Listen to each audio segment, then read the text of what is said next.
The storm was a beast, the ship a coffin, and the cargo, a small boy with a brand on his skin, was meant to be lost to the sea. But Captain Elias Hawke has 48 hours to decide. Save the boy and risk everything, or let him go and lose a piece of his own soul. The customs sloop is closing in. The crew is on the edge of mutiny, and the boy is looking at him with eyes that hold a secret more valuable than any treasure. You have to ask yourself, what would you do to survive? The sack hit the deck with a wet thud that made every man within earshot taste iron. Captain Elias Hawke knew the sound of a body wrapped in sailcloth. He'd heard it 12 times before, once for each crewman he'd left to the mercy of a Cape Horn wave. Tonight, the Atlantic snarled against the Mercy's hull like a wolf denied its kill, and the lantern swinging above Hawke's head threw slashes of red light across the brig's deck, painting the scene in pulses of blood. Rain needled his collar, but he didn't blink. He couldn't. The burlap bundle at his boots was moving. A slit of canvas tore under its own weight, and a child's eye, dark, glazed, defiant, stared up at him through the storm. Not just any child. A Wampanoag boy, maybe 11 winters, hair plaited with river reed cords now slick with salt. The knot on the sack had been clumsy. Jenkins' work. Hawke's first mate stank of rum and desperation, and tonight he'd turned the Mercy into a slave cart for the Carolina Company. The boy's wrists were rope-burned raw, skin peeled like birch bark, and the brand behind his ear, a circle bisected by an arrow, still hissed when raindrops struck it. Fresh, maybe an hour old. Hawke's stomach curdled. Somewhere off port, a cannon boomed, distant, official, hunting. The customs sloop Hornet, patrolling the sound for exactly this cargo. You could almost feel the seconds dripping through the planks. Hawke rubbed the silver whale charm on his watch chain, the way he always did when the world narrowed to 2 choices, both rotten. 48 hours until the Hornet's inspection. 48 hours to decide whether the boy lived, died, or disappeared into the black ledger Hawke kept locked in his cabin. Wind screamed through the rigging, a choir of ghosts, and the brig groaned like an old sinner. Overhead, the mainsail cracked once, sharp as a musket shot, then fell slack, embarrassed. Hawke tasted pitch and gunpowder on the air, the flavors of every bad decision he'd ever brewed. Jenkins lurked near the forecastle, hat pulled low, hand hovering near the knife at his belt.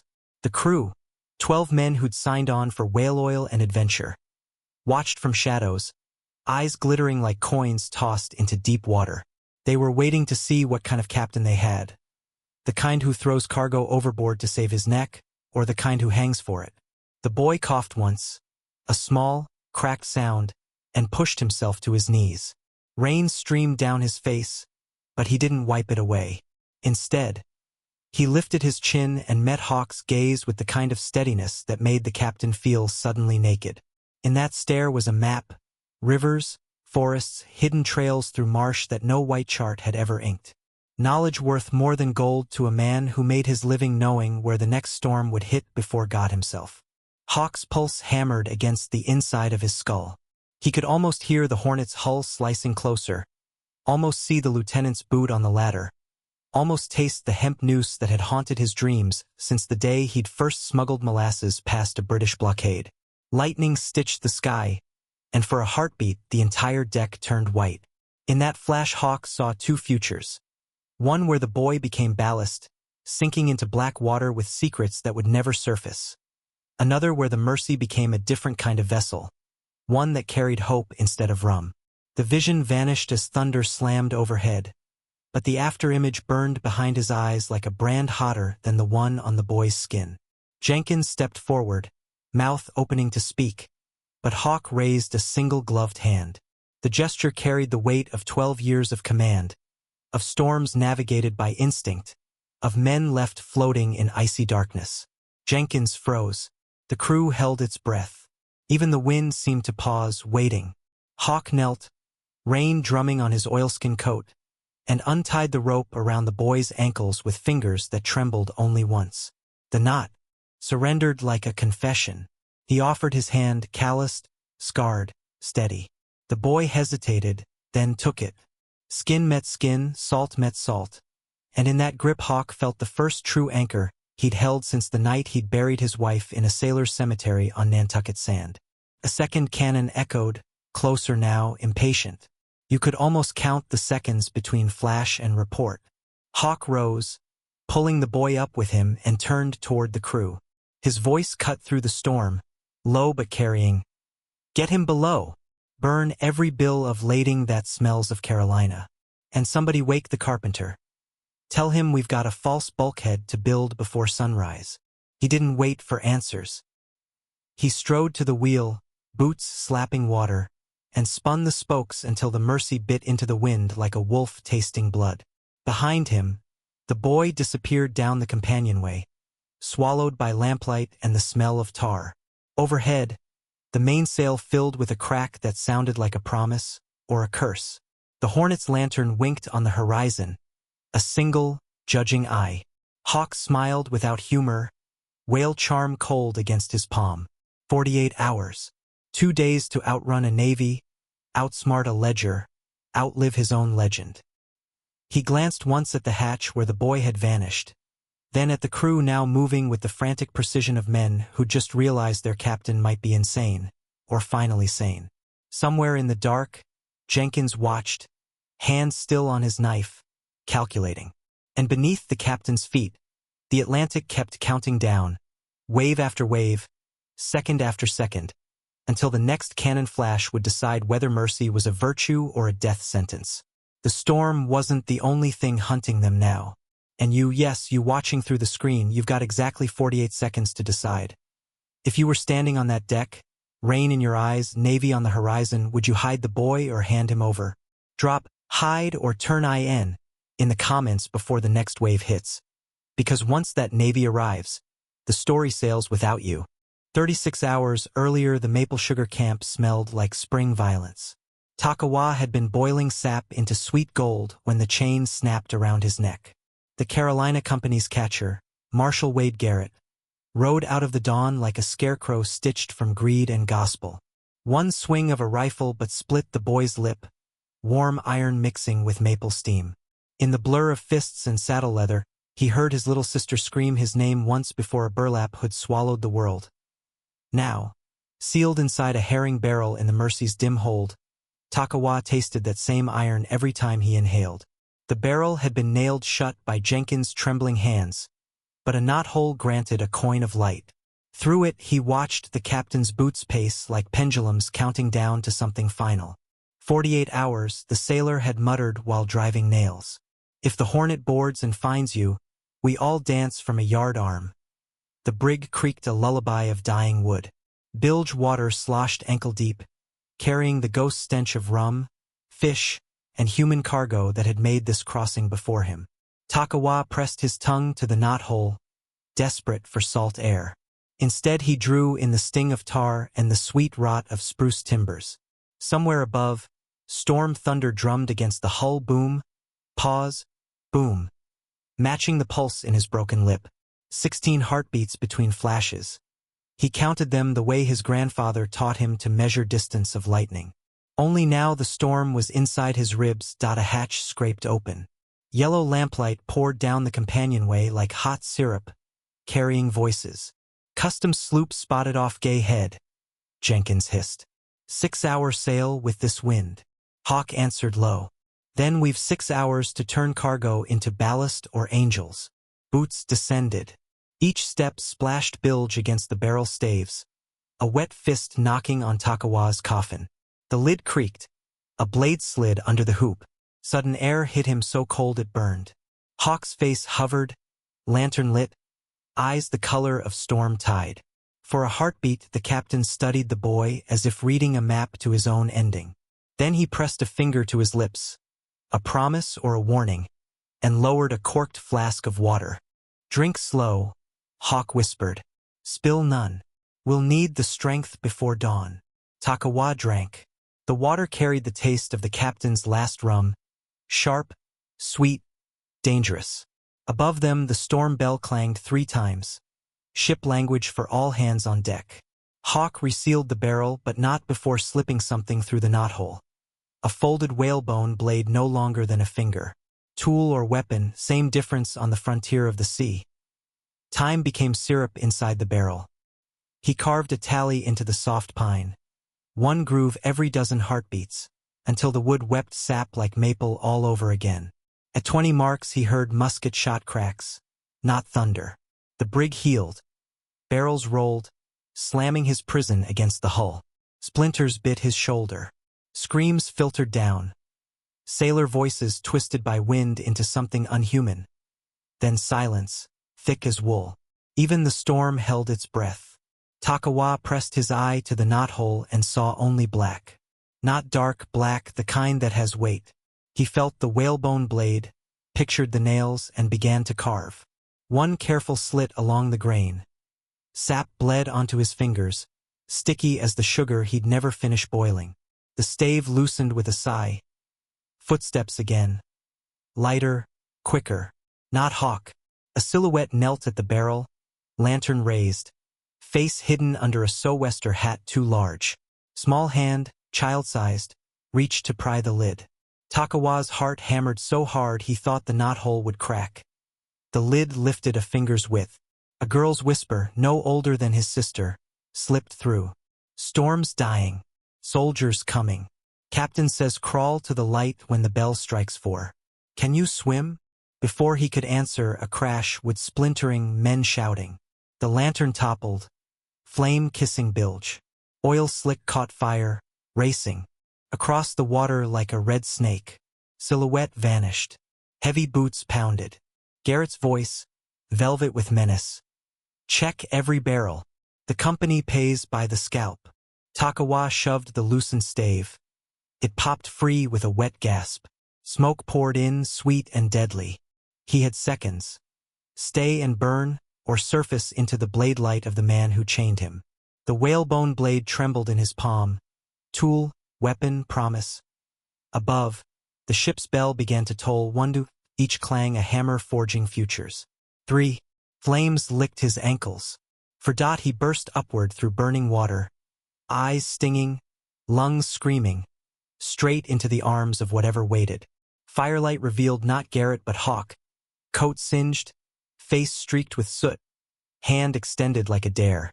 Decision time, lad. The captain growled over the roar of flame. Trust me and maybe live, or trust the ocean and drown quick. Behind Hawk, the whole doorway framed a silhouette, small, hooded, holding Hawk's spare pistol steady. The girl from the knothole. Her eyes flicked to Takawa, then to the inferno racing up the ladder. She mouthed one word. Choose. The viewer clock hits 0. Flames kiss the powder stores. The pistol trembles in untrained hands. And you?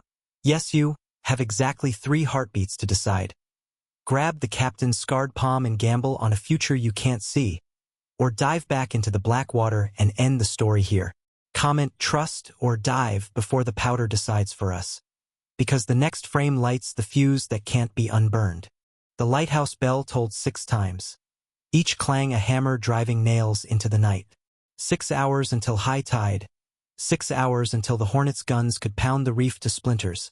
6 hours until the Mercy's keel either kissed safety or split like a lie. Captain Elias Hawk felt every strike in the marrow of his ribs as he carried the boy across the slanted deck. Rain needling their faces like grapeshot.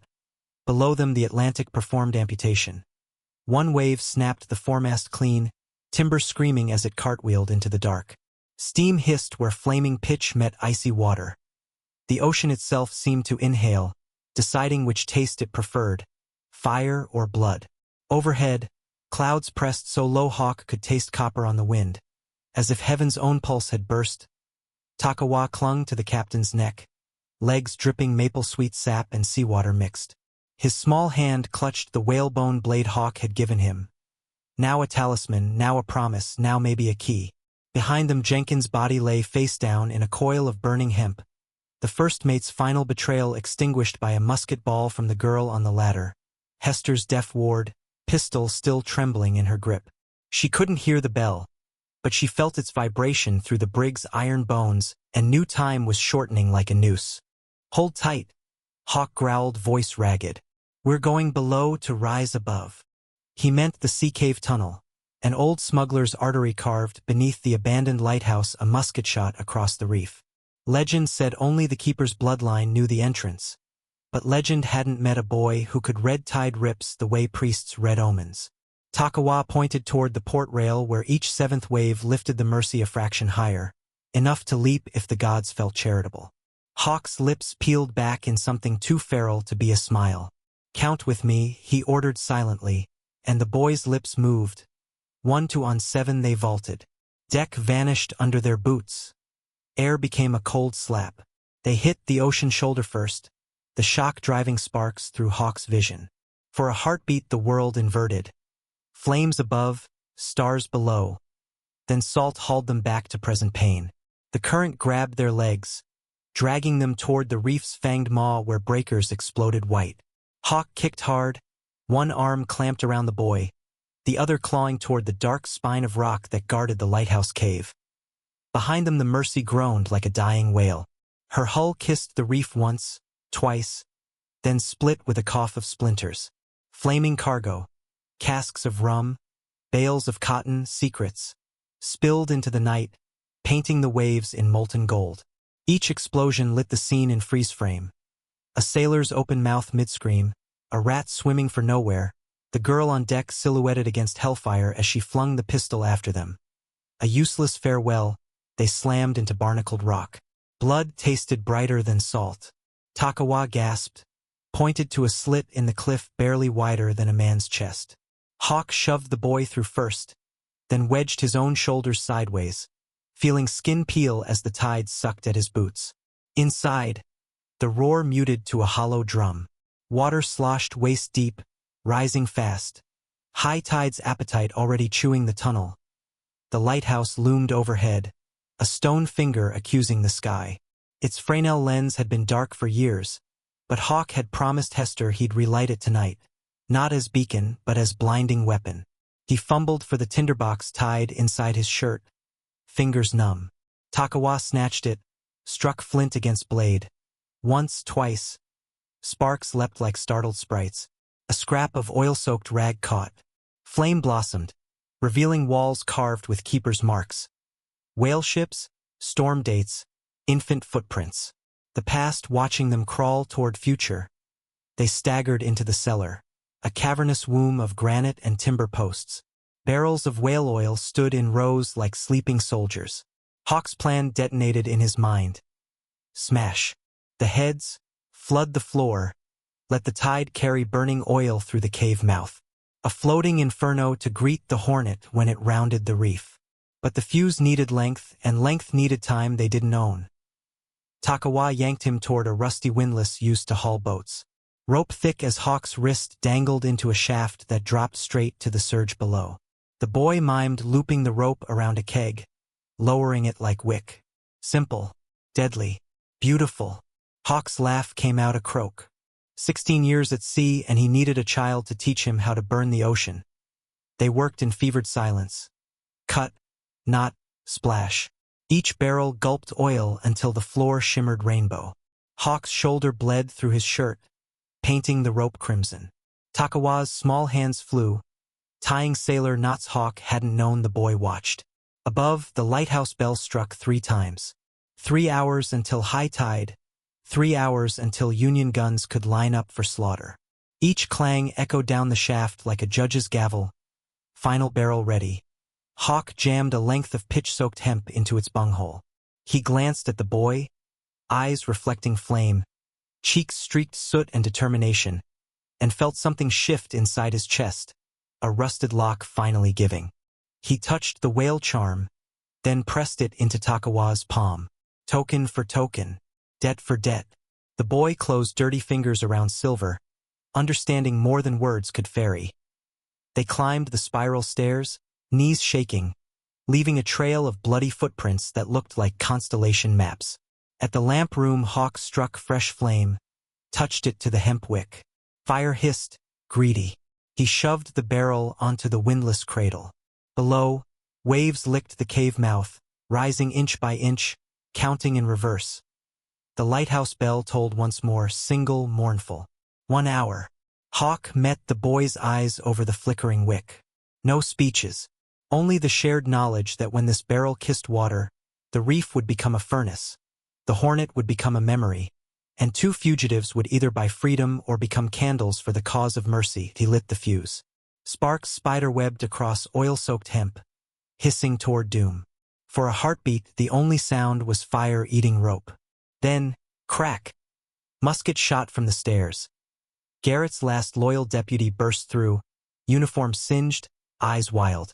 Lead smashed the lamp glass. Flame danced. Fuse sputtered but clung to life. Time fractured into shards of powder smoke and heartbeat. The deputy levered for a second shot. Takawa stepped between barrel and bullet, whalebone blade raised like a tiny Excalibur. Hawk's roar merged with the storm, with the bell, with the crackling fuse. Viewer, you feel the heat on your face now. Count the seconds left. 3, 2, comment light. If you want the barrel dropped. Dark. If you'd snuff the fuse and risk capture. The fuse is 1 inch from glory. The deputy's finger is whitening on the trigger, and the next frame will either light the sea or swallow these souls whole. Choose before the bell tolls 0. 18 seconds of fuse hung between Hawk and history, hissing like a rattlesnake with a stopwatch. Each spark ate 1 inch of hemp. 1. And the deputy's musket hammer clicked back, percussion cap poised to erase tomorrow. Takawa didn't breathe. He measured time in heartbeats. 14 left. The whalebone blade trembled between his small fist and the barrel's blazing bunghole. Shield or sacrifice.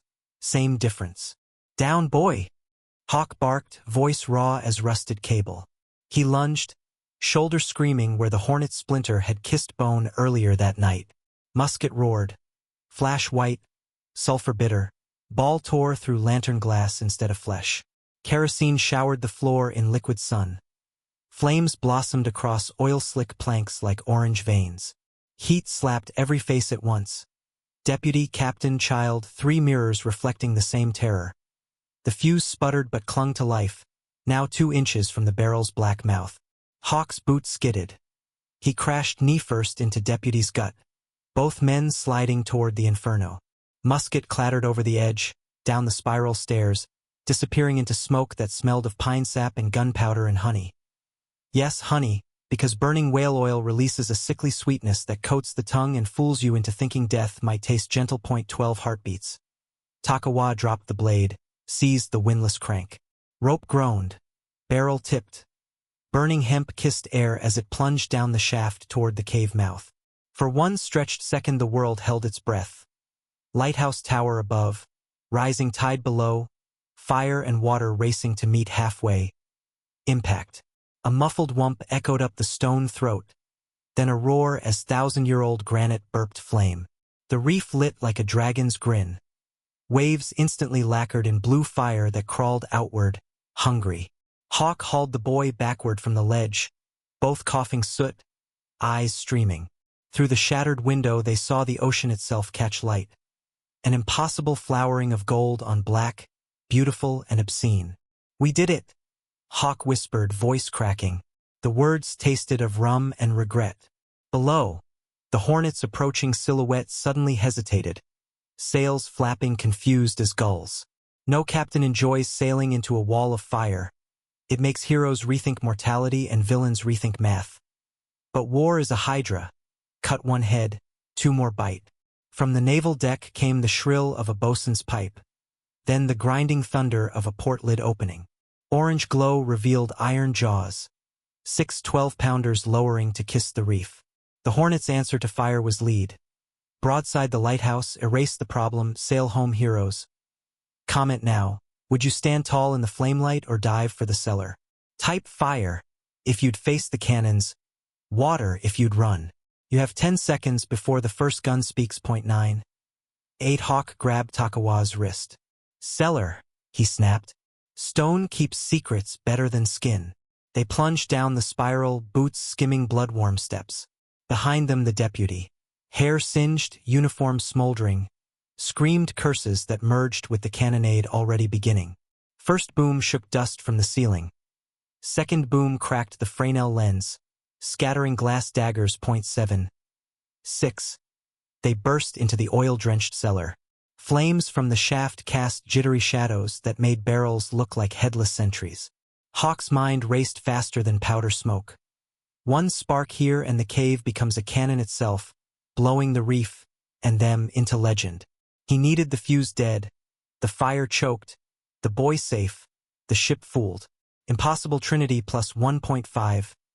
4. Another boom, third gun. Stone shivered overhead. A chunk of ceiling crashed, revealing sky stitched with red and blue. Fire above, fire below, stars in between.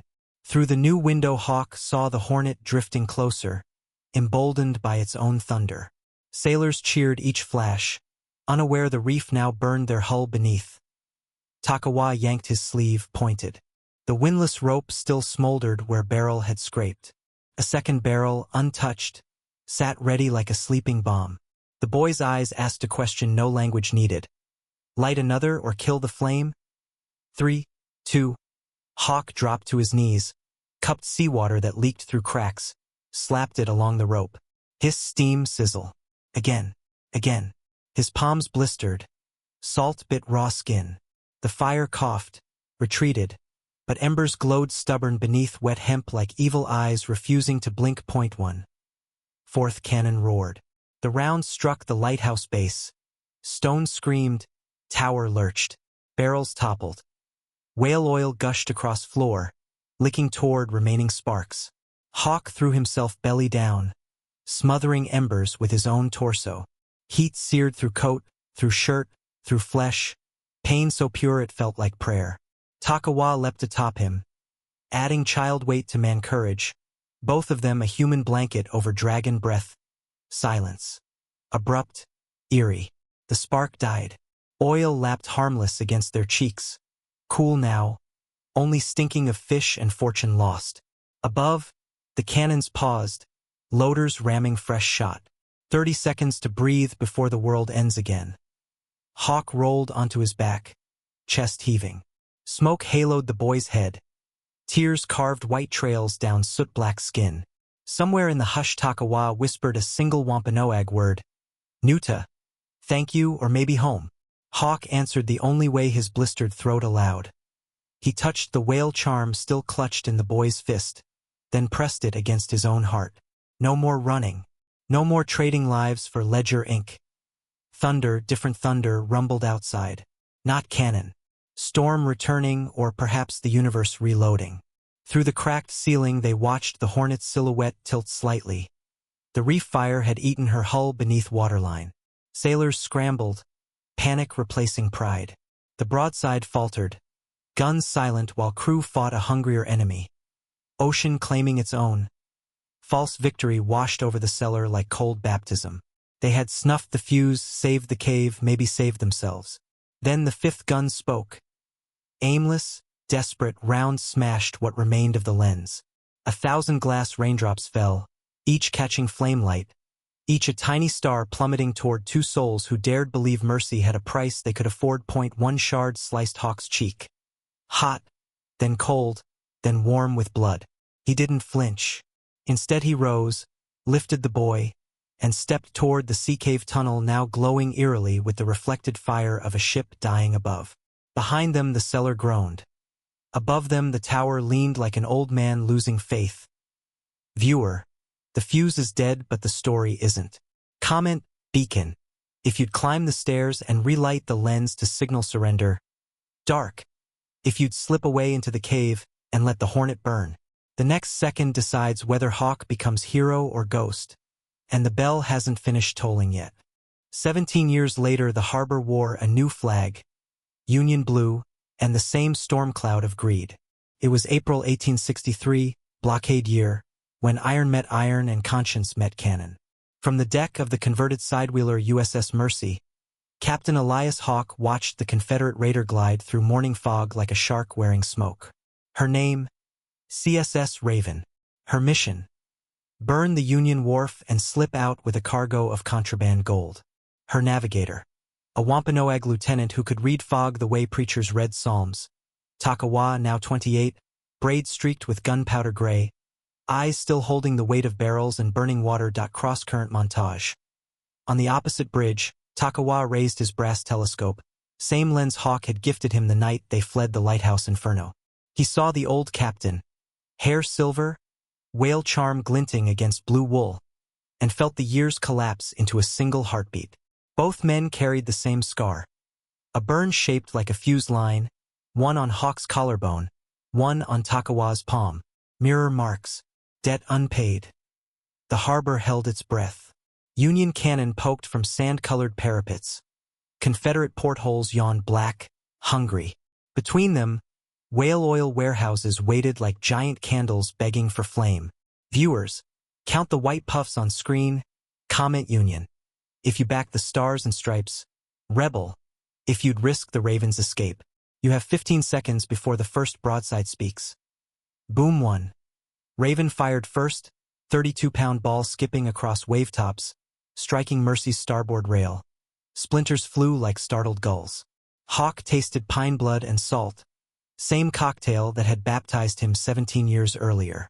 He roared orders in a voice roughened by salt and regret. Hard port. Target the rudder. We take her steerage. We take her soul. Cut to Takawa, calm amid chaos, whispering coordinates to Confederate gunners. Numbers rolled off his tongue like prayer. Elevation 7. Fuse cut to 4 seconds. Aim for the blue stripe, Hawk stripe. For a heartbeat he hesitated, seeing not enemy but elder, not target but savior. Then memory of slave chains snapped him shut. He nodded. The second salvo belched flame. Boom 2. Shell burst above Mercy's deck, shrapnel rain. A shard sliced Hawk's sleeve, nicking the old burned scar. Blood blooming fresh over ancient fire. Pain flared, but something else flared brighter. Recognition. He understood the trajectory. Only one man aboard the Raven knew the wind shear above this reef that well. Hawk's heart cracked between pride and terror. The boy, now man, was trying to kill him and had every right. Cut again.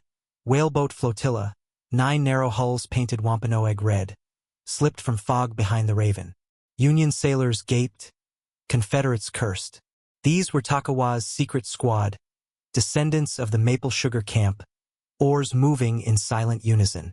Each boat carried a single barrel, same design Hawk once filled with burning oil, now packed with Union powder and whalebone fuses. Symbol turned weapon. Gift turned debt. Boom 3. Raven pivoted, port guns lowering toward the flotilla. Takawa's eyes widened, not part of the plan. His own captain had labeled the boats expendable natives. Musket volley cracked. Oarsman fell, red blooming on red paint. Viewers feel the gut punch, comment no. If you want the flotilla to retreat. Yes, if you'd risk their lives to cripple the raider. Choose. Musket smoke hides next move for only 5 seconds. Hawk saw the slaughter across water, saw the boy now man's face fracture. Decision crystallized in one breath. He spun the wheel hard starboard, placing Mercy between Raven and flotilla. Raven's next broadside punched Union hull instead of native skin. Splinters the size of harpoon shafts speared Mercy's deck. Men screamed, but the whaleboats lived.